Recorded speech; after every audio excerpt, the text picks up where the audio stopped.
Hello hello everyone. Galaxy academy में आप लोगों का स्वागत है। आशा करती हूँ आप लोग अच्छे होंगे, स्वस्थ होंगे, मस्त होंगे और खुश भी होंगे, खुशियाँ बांटते भी होंगे। चलिए, बिना किसी लाग लपेट के साथ मैं कहकशां आप लोगों के सामने हाजिर हूँ फिर से वही क्लास पर न्यू प्रश्न के साथ।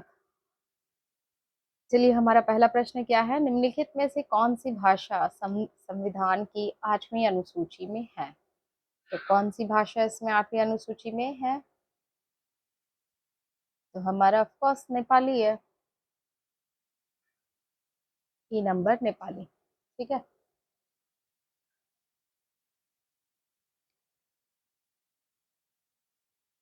अच्छा, ये जो नेपाली भाषा जो 8वीं अनुसूची के संविधान में आया है, तो 8वीं अनुसूची के में आया था, ठीक है, 8वीं अनुसूची में। और ये कब आया? 71वां संविधान संशोधन में 1992 में आया था। ठीक है, कब हुआ था? 71वां संविधान 1992 में। कई बार पूछता है प्रश्न कि ये कब हुआ था, तो आप लोग याद रखेंगे 1952, 1992, 71वां संविधान में। अच्छा, उसी वक्त कब और इसके अलावा और क्या क्या हुआ था? इसके अलावा और कौन कौन सी भाषा को ऐड किया गया था?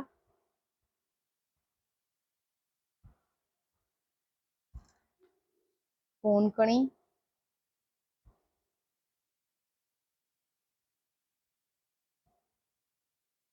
ठीक है, कोंकणी, मणिपुरी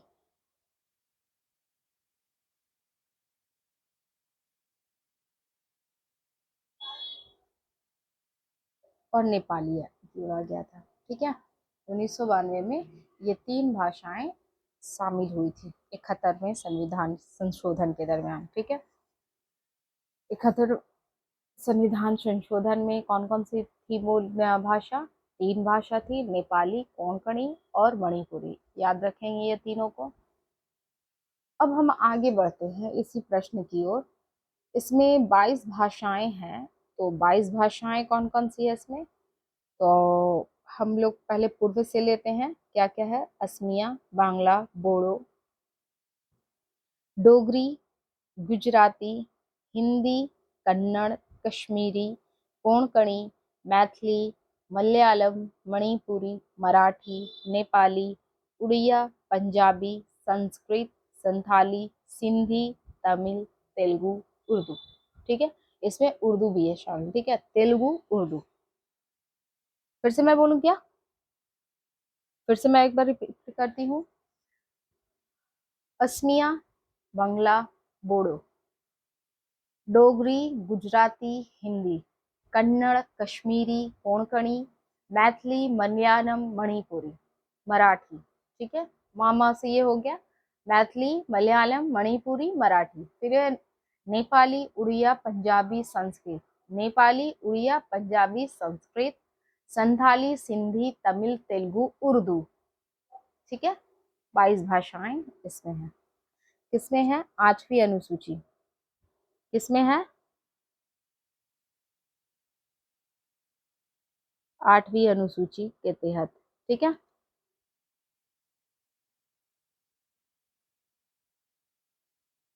चलिए इसी के साथ हम लोग अगले प्रश्न पर बढ़ते हैं। हमारा अगला प्रश्न क्या है? कॉलरिज की काव्य संबंधी धारणा का प्रमुख आधार क्या है? काव्य संबंधी धारणा क्या है कॉलरिज की? तो ए नंबर सहचर्यवादी सिद्धांत, जैववादी सिद्धांत, यांत्रिक वादी सिद्धांत, आनंदवादी सिद्धांत। तो इसमें कौन सा हमारा है? तो जैववादी सिद्धांत किसका है? कॉलरिज का जैववादी सिद्धांत है।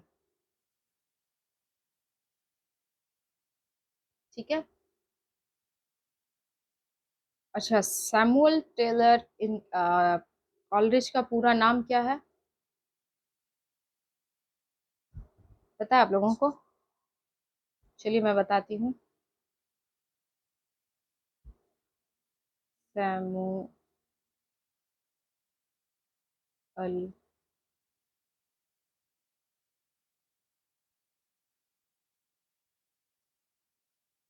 Taylor Coleridge. ठीक है, इनका पूरा नाम क्या है? Samuel Taylor Coleridge. इनका जन्म कब होता है? 1772।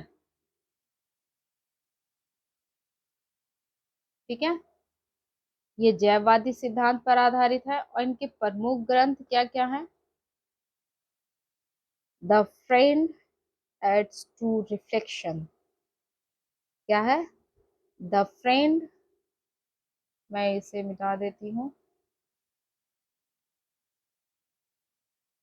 द फ्रेंड, सॉरी, फ्रेंड ही है शायद, फ्रेंड्स नहीं है। हाँ हाँ हाँ, फ्रेंड ही है।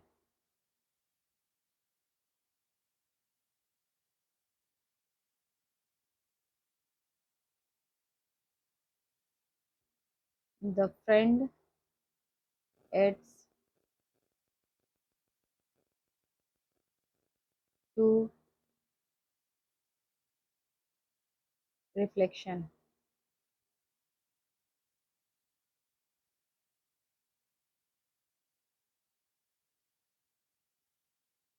ये आती कब है? अच्छा, द फ्रेंड है कब की?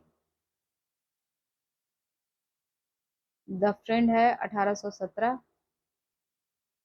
और टू रिफ्लेक्शन कब की है? 1825। उसी के साथ आगे का है, उसी के बाद और क्या है इनका? कुछ और है, चर्च एंड स्टेट। इसके समय क्या है? 1833। ये तीसरी रचना है इनकी। और फिर है एक, क्या नाम है उसका? Confessions, yes.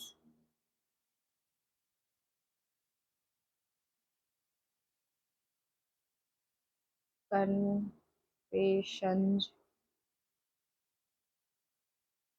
Of an enquiring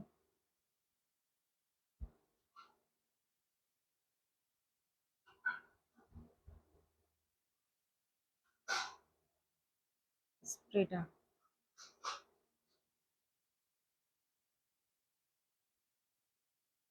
कब की है? 1840। ठीक है,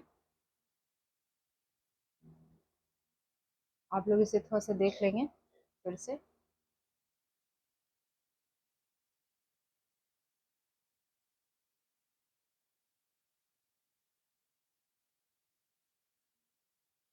अ, जब आप लोगों को ये पढ़ाएंगे, ये वाला यूनिट पढ़ाएंगे, तो आपको बताएंगे कि वर्ड्सवर्थ, कार्वे, वाडलेयर, टीएम स्कॉलवस्क, जग देरिदा, ये लोग किससे आते हैं। ठीक है, अभी फिलहाल अगले प्रश्न की ओर बढ़ते हैं। हमारा अगला प्रश्न क्या है? यह मेरे जीवन का केवल अर्ध सत्य है। मैंने केवल बहिरंग जीवन का ही विवरण दिया है। जहाँ तक अंतरंग जीवन का प्रश्न है, वो नितांत मेरा अपना है। आपको उसका संभागी बनाने की उदारता मुझ में नहीं है। उपर्युक्त वक्तव्य किस आत्मकथाकार का है? यह किस आत्मकथाकार का है? ए रामविलास शर्मा, बी नगेंद्र, सी शिवपूजन सहाय, डी हरिवंश राय बच्चन। तो ये जो है पंक्ति, यह मेरे जीवन का केवल अर्ध सत्य है, डॉट डॉट डॉट। मैंने केवल बहिरंग जीवन का ही विवरण दिया है, डॉट डॉट डॉट। जहां तक अंतरंग जीवन का प्रश्न है, वो नितांत मेरा अपना है। ठीक है, आपको उसका संभागी बनाने की उदारता मुझ में नहीं है। तो ये पंक्ति के आत्मकथाकार जी हैं नगेंद्र जी। ठीक है,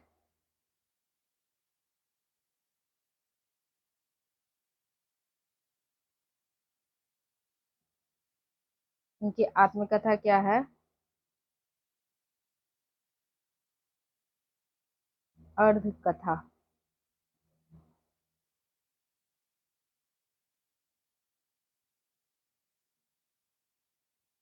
जो 1988 में आया है।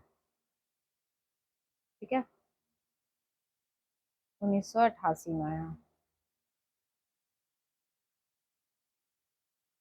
और बात की जाए अगर रामविलास शर्मा जी की, तो इन्होंने मुंडेर पर सूरज, देर सवेर, आपस की बातें, शिवपूजन सहाय की जब बात किया जाए तो मेरा जीवन है, और हरिवंश राय बच्चन की तो ये अक्सर ही पूछा जाता है और डिफरेंट डिफरेंट वे में पूछता है। ठीक है, तो उन पर थोड़ा सा हम लोग चर्चा कर लेते हैं, हरिवंश राय बच्चन की आत्मकथा पर। क्या भूलूं क्या याद करूं।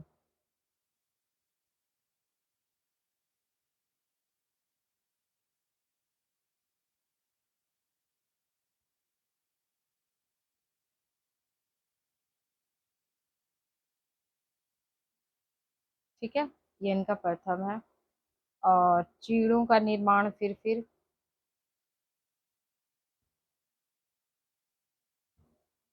मैं ऊपर लिखती हूँ।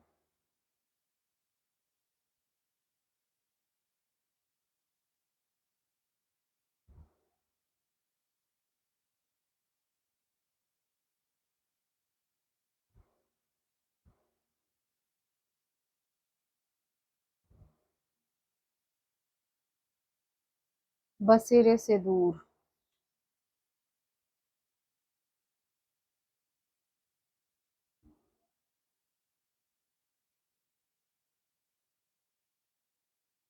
10 द्वार से सोपान तक। इनकी अगला, ये 3 हुआ, चौथा मैं लिख रही हूँ।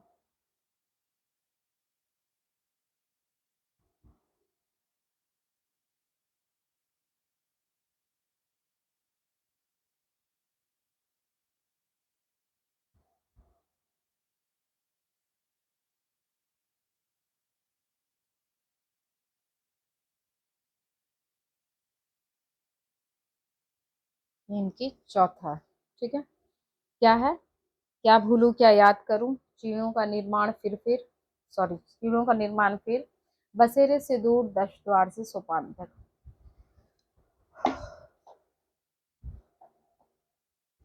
इसमें आप लोगों को पढ़ना पड़ेगा क्या भूलूं क्या याद करूं। ये आत्मकथा आपके सिलेबस में है।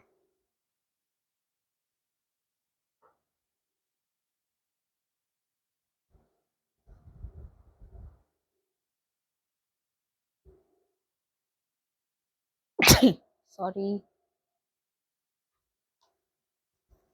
नेक्स्ट प्रश्न हमारे क्या है, निम्नलिखित में से किस उपन्यास में राम और काम का द्वंद्व चित्रित है हुआ है।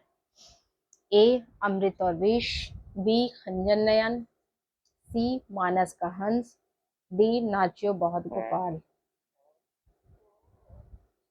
तो इसमें राम और काम का द्वंद्व किसमें चित्रित हुआ है, तो मानस के हंस में। आप लोगों को पढ़ना पड़ेगा, ये उपन्यास आपके सिलेबस में है। ये उपन्यास के बारे में थोड़ा सा फिलहाल जान लें कि मानस का हंस किसकी लिखी हुई है, तो अमृतलाल नागर की।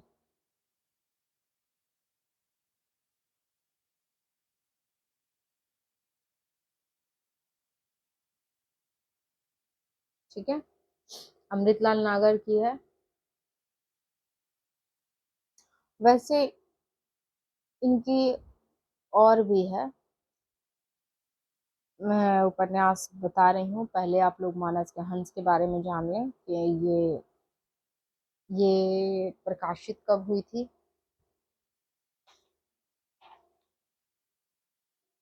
1972।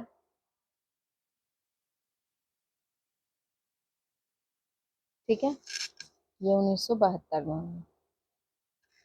अच्छा, मानस का हंस जो है ये अमृतलाल नागर का, ये तो आप लोगों को पता हो गया, ये आया कब, 1972 में। लेकिन अमृतलाल नागर के सिर्फ इतने ही प्रश्न नहीं पूछता है, मानस के हंस से रिलेटेड प्रश्न तो बहुत सारे बनेंगे। लेकिन फिलहाल हम अभी उनके उपन्यास के बारे में बात करते हैं। एक उपन्यास मानस का हंस नहीं, अन्य उपन्यास जो आपके कई डिफरेंट डिफरेंट वे में पूछा जाता है। ठीक है, तो मैं अभी बात कर लेती हूँ उस पर। जैसे उनका है महाकाल, सेठ बांके मल, बूंद और समुद्र, शतरंज के मोहरे, सुहाग के नुपुर, अमृत और विष, सात घूंघट वाला मुखड़ा, एकदम नैमिषण्य, मानस का हंस, नाचो बहुत गोपाल, खंजन नयन, बिखरे तिनके, अग्निगर्भ, करवट, पीढ़ियां। ये आप लोग एकदम लाइन से इसी तरह याद कर लेंगे सीक्वेंस में, क्योंकि कई बार आपको क्रम में पूछा जाता है, कई बार इस तरह से प्रश्न दे देगा, और बहुत बार तो आपसे ऐसे ही पूछ लेगा इस पे कौन सा अमृतलाल नागर की है, और कुछ अगर उपन्यास दे देगा तो उस पे आपको सन भी बताया जाएगा। तो मैं बताती हूँ, महाकाल का समय है आपका 1947, और सेठ बांकेमल का है 1955, बूंदा समुद्र 1956, शतरंज के मोहरे आपका 1959 होंगे, सुहाग के नूपुर फिर 60 में आता है, और अमृतलाल नागर का फिर 6 साल बाद आता है 66 में। हाँ, सात घूंघट वाला मुखड़ा 2 साल बाद 68 में आता है, एकदम नैमिषण्य 72 में, और मानस का हंस भी 72 में आता है। याद रखेंगे, एकदम नैमिषण्य और मानस का हंस ये दोनों ही 72 में आते हैं। नाचियो बहुत गोपाल 1978 में है, खंजनयन 1981, बिखरे तिनके फिर 82 में आता है, अग्निगर्भ 83, करवट 85, पीढ़ियां 90 में आती हैं। ठीक है, पीढ़ियां 90 में। तो ये इनके मानस के सॉरी अमृतलाल नागर के उपन्यास थे। ठीक है, आप लोग याद कर लेंगे। चलिए अब नेक्स्ट प्रश्न हमारा क्या है, राम की शक्ति पूजा की रचना कब हुई है? बताइए, राम की शक्ति पूजा की रचना कब हुई थी? 1936। ये एक ऐसा साल है जहां बहुत बड़े बड़े आपको काव्य मिलेंगे जो बहुत मतलब फेमस फेमस है, जैसे गोदान हुआ, मंगलसूत्र हुआ, खैर वो तो अधूरा है। कमायनी में बहुत सारे विद्वानों का ये मिथ है कि वो 36 में आए हैं, बल्कि वो 35 में है। ठीक है, ये भी है। आपका राम की शक्ति पूजा भी है 36 में है, और भी बहुत सारी हैं, जैसे गीतिका हुई है, और भी बहुत सारी हैं। तो फिलहाल इसमें मैंने तो वो आंसर ही बता दिया आप लोगों को, तो आपका 1936 आंसर है। ठीक है, राम की शक्ति पूजा। अच्छा, एक बात तो मैं आप लोगों को नहीं बताइए, आप लोग बताइए, चलिए मैं ही बता देती हूँ। राम की शक्ति पूजा किसकी रचना है? तो सूर्यकांत त्रिपाठी निराला जी की।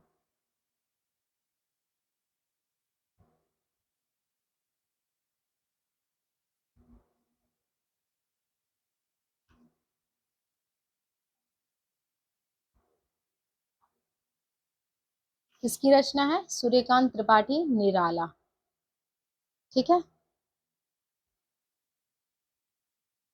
राम की शक्ति पूजा।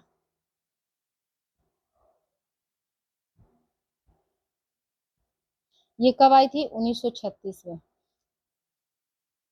अच्छा, इनका जन्म कब हुआ है? राम निराला के जन्म का भी प्रश्न आता है कि इनकी जन्म कब हुई, तो 1899।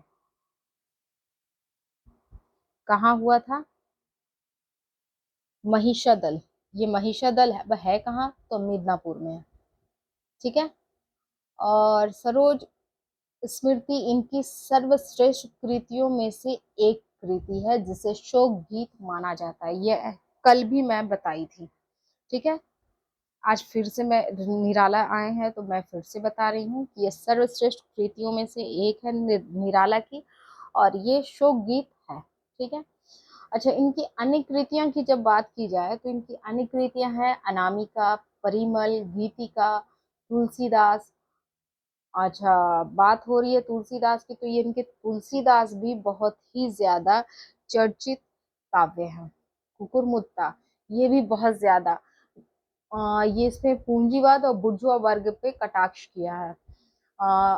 ऐसा माना जा सकता है कि ये मार्क्सवाद से बहुत ज्यादा प्रभावित कविता है। अणिमा बेला, बेला में आपको भी कुछ वैसा ही टाइप दिखने को मिलेगा, प्रगतिवाद उसमें कुछ है। नए पत्ते, अर्चना, आराधना, गीत गीत गूंज, और सांधे कांकली। ठीक है, वैसे मैं पढ़ाऊंगी आप लोगों को एक एक कविता जिसपे जिसपे ज्यादा इम्पोर्टेंट है, मतलब उस पे मैं बनाऊंगी। फिलहाल हम लोग क्वेश्चन बेहतरीन तरीका से सॉल्व कर लेते हैं, क्योंकि अच्छे से इस पे कमांड हो जाएगा ना, तो जब मैं वो सब लाऊंगी ना तो आप लोगों को पढ़ने में मजा आएगा। लाला श्रीनिवास दास ने निम्नलिखित में से किन किन विधाओं में लिखा है? नाटक, उपन्यास, कविता, आलोचना, किन किन विधाओं में लिखा है? तो नाटक और उपन्यास। ठीक है, नाटक और उपन्यास कहाँ गया? D number.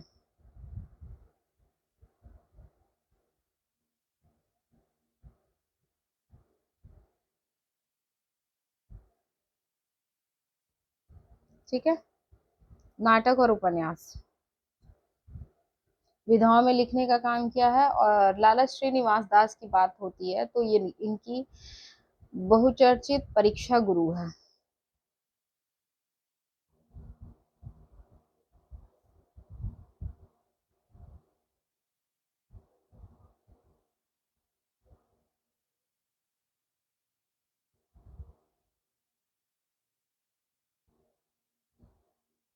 ये आपके सिलेबस में है, ये आप लोगों को पढ़ना पड़ेगा। ये आया कब है? 1882 में ये प्रकाशित हुई थी। इसमें व्यापारियों का, महाजनों का अच्छा संगम है, संगम नहीं बोल सकते हैं, इसमें विवरण है पूरा। और शुक्ल जी ने ये परीक्षा गुरु को हिंदी साहित्य का प्रथम उपन्यास माना है। क्या माना है शुक्ल जी ने?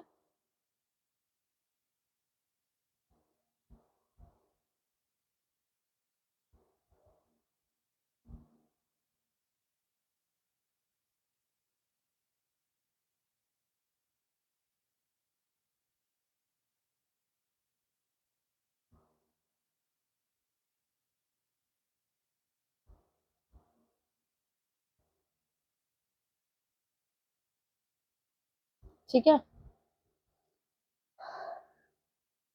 अच्छा, जब लाला श्रीनिवास दास की बात होती है तो इनके अन्य नाटक क्या है? रणधीर, प्रेम मोहिनी, तप्ता स्मरण, संयोगिता, स्वयंवर, ये सारे क्वेश्चन प्रश्न में आए हैं और आते हैं और आएंगे भी। श्री प्रहलाद चरित्र।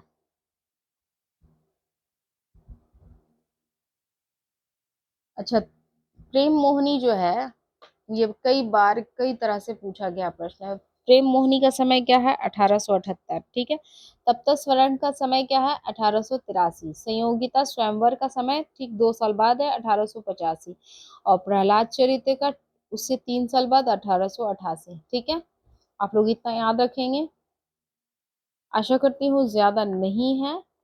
आप लोग याद नहीं करेंगे तो कुछ हो भी नहीं पाएगा। याद करने के अलावा कुछ है भी नहीं, तभी आप लोग प्रोफेसर बनेंगे ना। ऐसे ही नहीं, बड़ी डिग्री मिलेगी, बड़ा पद मिलेगा। तीसरी कसम कहानी में गाड़ीवान ने कौन सा सामान न लादने की कसम नहीं खाई है?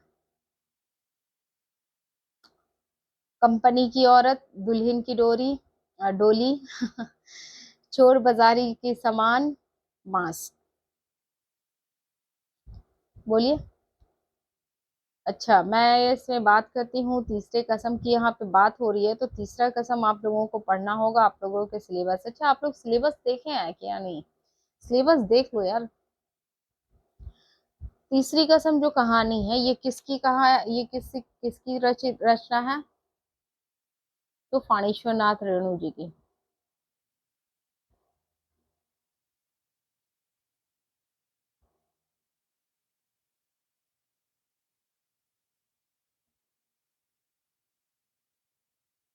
ये किसकी रचना है?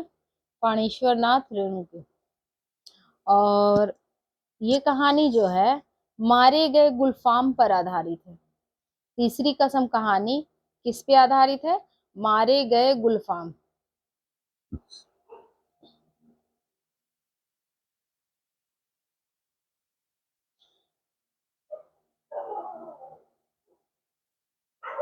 तो इसमें किसकी कसम नहीं खाई थी? दुल्हन की डोली। दुल्हन की डोली न उठाने की कसम नहीं खाई थी। ठीक है।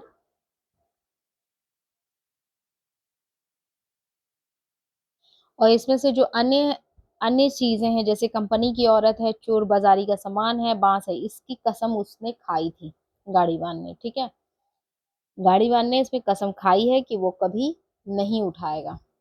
अच्छा, जब फाणेश्वर नाथ रेणु की बात होती है तो फाणेश्वर नाथ रेणु की अन्य कहानियां हैं जो बहुत प्रमुख है, जैसे ठुमरी, आदिम रात्रि की महक, अग्निखोर, एक श्रावणी दोपहर की धूप, अच्छे आदमी, ये सब इनकी रचनाएं हैं।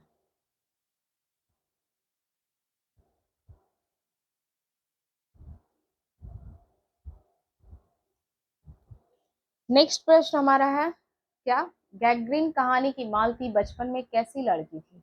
सरल और शांत लड़की थी, उद्धत और चंचल लड़की थी, पुस्तकें पढ़ने की शौकीन थी, चोरी से क्लास से भागने वाली लड़की थी।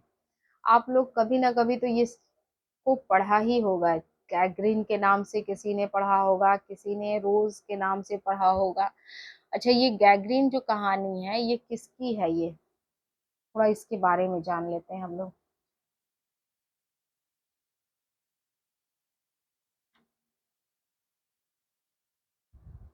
हम्म, किसकी है बताइए? ये अज्ञे जी की है। इसका अन्य नाम रोज भी है।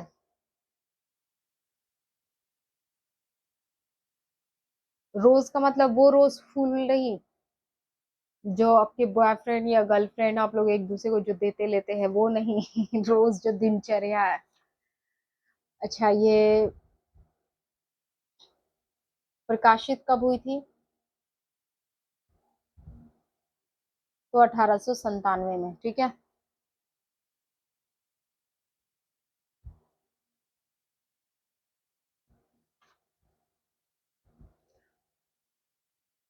ये सब तो मैंने बता दिया। ठीक है, लेकिन अब आप लोग ये बताएं इसमें से क्या है।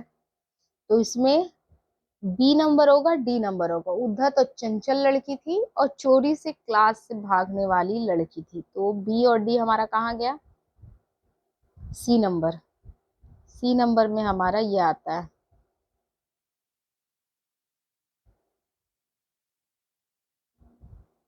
ठीक है, सी नंबर में हमारा बी और डी। वो बहुत उद्धत थी, चंचल थी और चोरी से क्लास से भाग जाती थी और आम के पेड़ पे बैठकर आम खाया करती थी।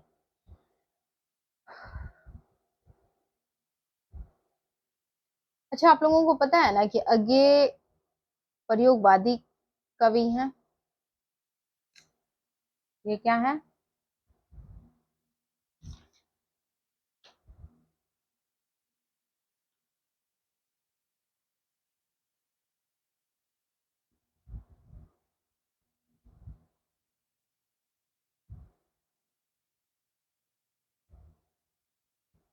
तार सप्तक के कवि हैं। इन्होंने तार सप्तक के गठन किया था।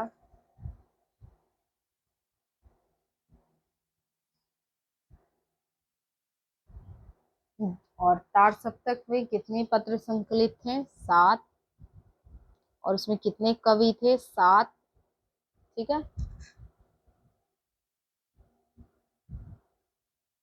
अच्छा, तार सप्तक की भूमिका में क्या लिखा आप लोगों को पता है? ऑफ कोर्स पता होगा। यूजी में, पीजी में आगे से रिलेटेड आप लोग प्रश्न का उत्तर जब लिखते होंगे तो उसमें आप लोगों ने इस लाइन को जरूर डाला होगा कि प्रयोगवादी कवि किसी एक स्कूल के नहीं, सभी राही हैं। ठीक है, राही नहीं, राह के अन्वेषी हैं आगे की।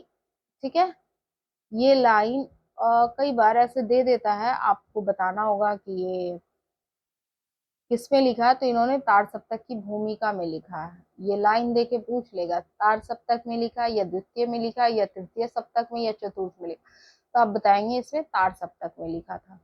अच्छा, कहानी तो एक हो गया रोज या गैगरीन समझ लीजिए। इसके अलावा इन्होंने लिखा था विपथगा, परंपरा, कोठरी की बात, शरणार्थी, जयदोल, ये तेरे प्रतिरूप, अमर वल्लरी। ठीक है, ये इनकी कुछ कहानियां हैं।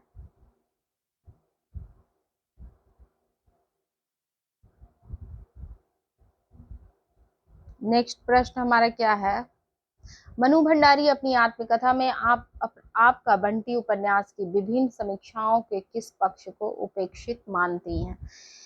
ए नंबर खंडित बचपन, बी बच्चे के पालन पोषण की आर्थिक पक्ष, बाल मनोवैज्ञानिक पक्ष, मुख्य स्त्री पात्र स्त्रीत्व। इसमें किसको माना है? तो डी नंबर।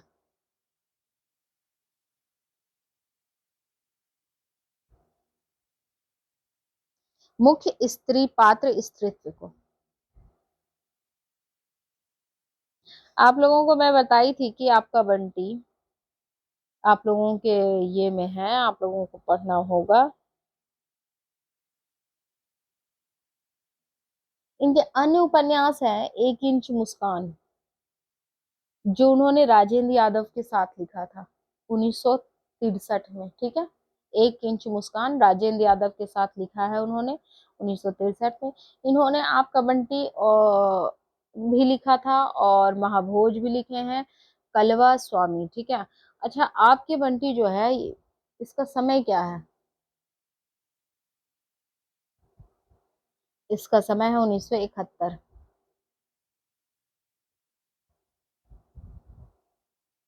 ठीक है। तो समय कब का है? 1971।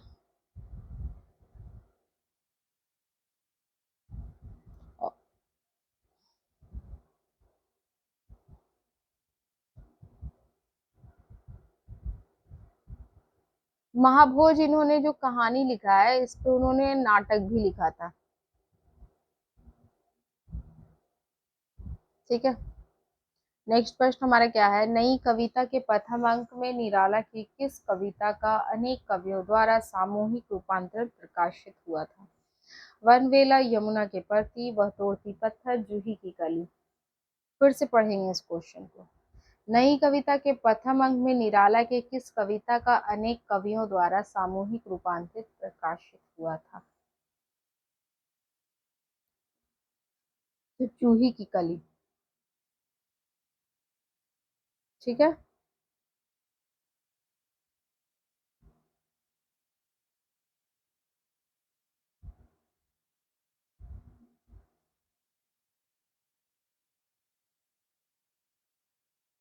अभी आप लोगों को कल ही बताई थी कि जूही की कली के समय क्या है?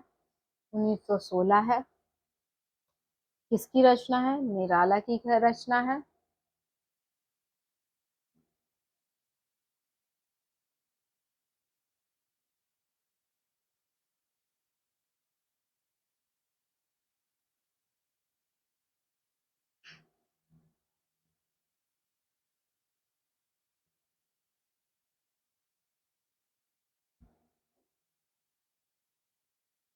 अच्छा, नई कविता जो शब्द है आगे दिए हैं, ठीक है। ये इन्होंने एक रेडियो में वार्ता के दरमियान इन्होंने इस बात को कहा था, नई नई कविता शब्द का इस्तेमाल किया था, जो बाद में नए पत्ते के नाम से नई कविता शीर्षक से प्रकाशित हुई, ठीक है। अच्छा, नई कविता का आरंभ 1954 में होता है। जगदीश गुप्त इसको संपादित करते हैं। नई कविता पत्रिका प्रकाशन माना जाता है, ठीक है। इस बात को आप लोग याद रखेंगे। हमारा नेक्स्ट प्रश्न क्या है, शुक्ल जी ने ना तो भारत के रूढ़िवाद को स्वीकार किया है, न पश्चिमी व्यक्तिवाद को। उपर्युक्त कथन किस लेखक का है? नंदुलारे वाजपेयी, रामविलास शर्मा, नामवर सिंह, नगेंद्र। तो शुक्ल ने भारत के रूढ़िवाद को स्वीकार किया है, न पश्चिमी व्यक्तिवाद को। ये किसका कथन है? तो रामविलास शर्मा का कथन है, ठीक है। B number.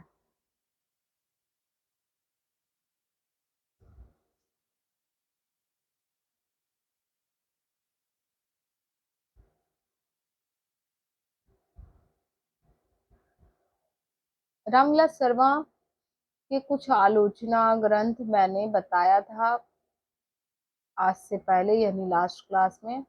आज फिर बताती हूँ, आप लोगों का रिवीजन हो जाएगा। प्रेमचंद, भारतेंदु हरिश्चंद्र, गोस्वामी तुलसीदास, मध्यकालीन भारत, ठीक है। निराला, साहित्य और संस्कृति, जो इनका बहुत इंपॉर्टेंट है।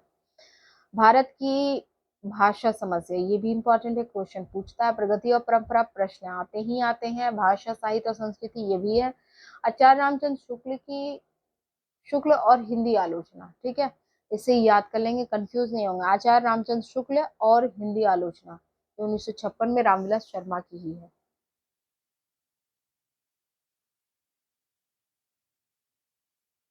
नेक्स्ट प्रश्न हमारा क्या है? रचना काल की दृष्टि से निम्नलिखित रचनाओं का सही अनुक्रम क्या है? काव्य अलंकार, नाट्य शास्त्र, ध्वन्यालोक, साहित्य दर्पण, इसमें कौन सा है? इसमें बताइए।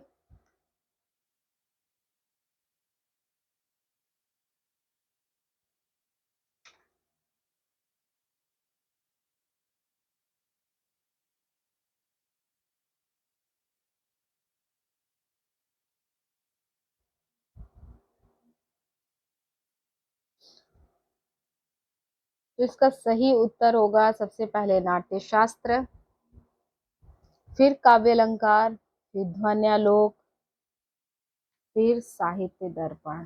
कई बार तो करवा चुकी हूं मैं इसको। नाट्य शास्त्र किसकी रचना है? आचार्य भरत मुनि की। किसकी है?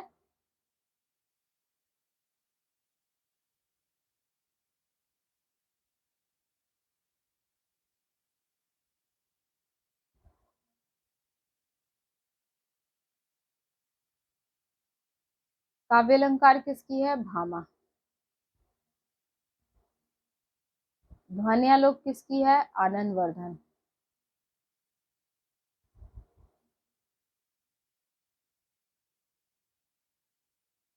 साहित्य दर्पण किसकी है? विश्वनाथ।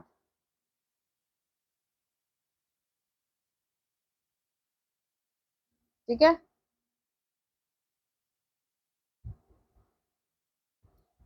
नाट्य शास्त्र की रच के आचार्य कौन है? तो आचार्य भरत मुनि। काव्य अलंकार के हैं भामा। ध्वन्यालोक के आनंद वर्धन। और साहित्य दर्पण के किस कौन से है? विश्वनाथ। चलिए इसको इसको पढ़िए।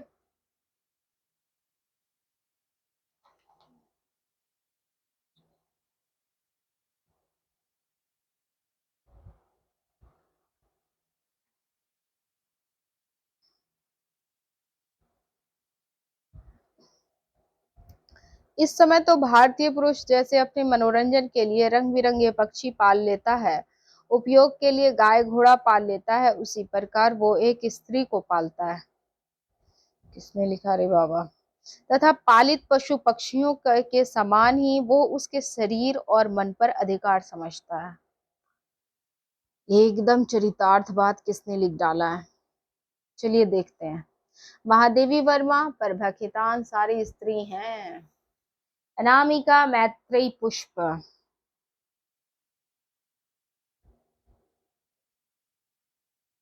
अब जहाँ पक्षी की बात हो, गाय घोड़ा की बात हो, यानी पशुओं की बात हो, वहां महादेवी वर्मा जुड़ जाती हैं बहुत आराम से।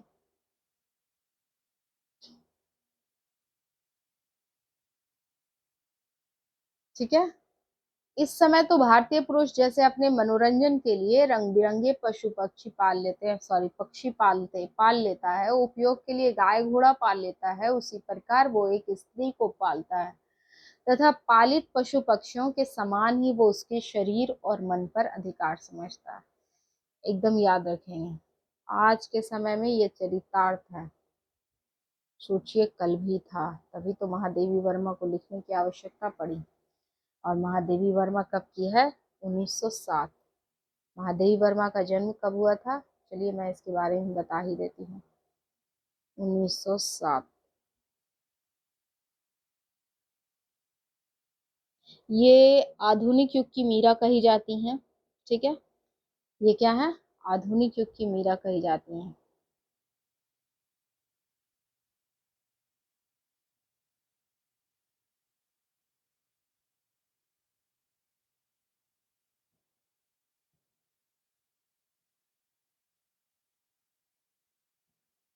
और इसके अलावा इनको हिंदी का विशाल मंदिर के वीणा पाणी कहा जाता है। महादेवी वर्मा महादेवी वर्मा को बौद्ध दर्शन से प्रभावित रहस्यवादी कवियत्री के रूप में भी स्वीकार किया जाता है। ठीक है। इनके सर्वाधिक प्रिय जो है प्रिय प्रतीक है वो दीपक और बादल है। पूछता है, प्रश्न में पूछता है इनका सर्वाधिक प्रिय प्रतीक क्या है, तो दीपक और बादल। क्या है? दीपक, बादल।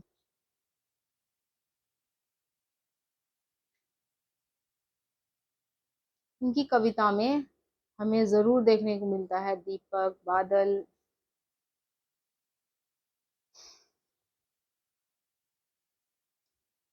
निम्नलिखित में से कौन सी रचनाएं केशव दास की हैं?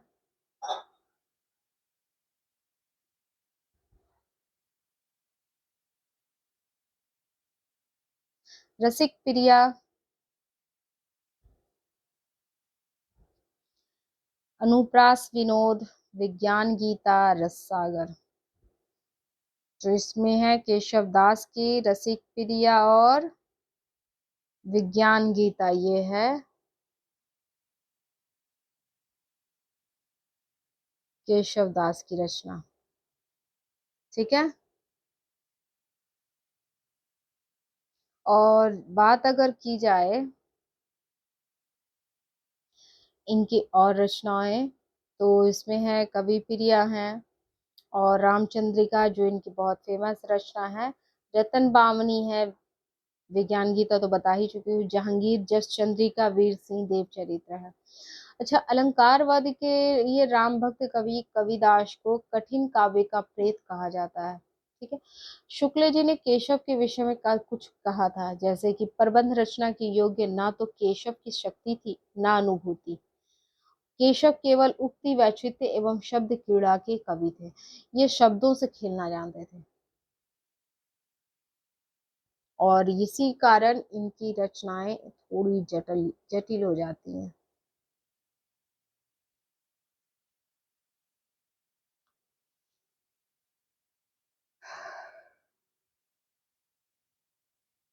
चलिए आज का सेशन यही खत्म करते हैं, फिर अगले दिन शुरू करते हैं। ज्यादा हो जाने से फिर ओवरफ्लो होने लगेगा। और उम्मीद करती हूँ आप लोग नोट्स जरूर बना रहे होंगे। सेल्फ नोट्स होना बहुत जरूरी है। ठीक है। जब तक सेल्फ नोट्स नहीं होता है ना, तब तक पढ़ने में मजा नहीं होता। ठीक है, आप लोग वीडियो देखिए, मेरा क्लास कीजिए, बहुत अच्छा है। ये आप लोगों के लिए ही, आप लोगों को गाइड करने के लिए है, लेकिन आप लोग सेल्फ स्टडी कीजिए और सेल्फ नोट्स बनाइए। और मैं इसमें और भी बहुत सारी चीजें ऐड करती चली जाऊंगी। अभी फिलहाल आप लोगों को एक लाइन देने के लिए मैं इसे बराबर डेली क्वेश्चन सीरीज लेकर आई हूँ, ताकि आप लोगों को कॉन्सेप्ट समझ में आए कि एनटीए किस प्रकार का प्रश्न करता है। आप लोग जब ये करेंगे ना, तो आप लोग समझ लीजिए कि 60% आप लोग यहाँ से सॉल्व कर लिए हैं। मैं जो करवा रही हूँ ना, एकदम 60% डायरेक्ट यहाँ से प्रश्न बनेंगे।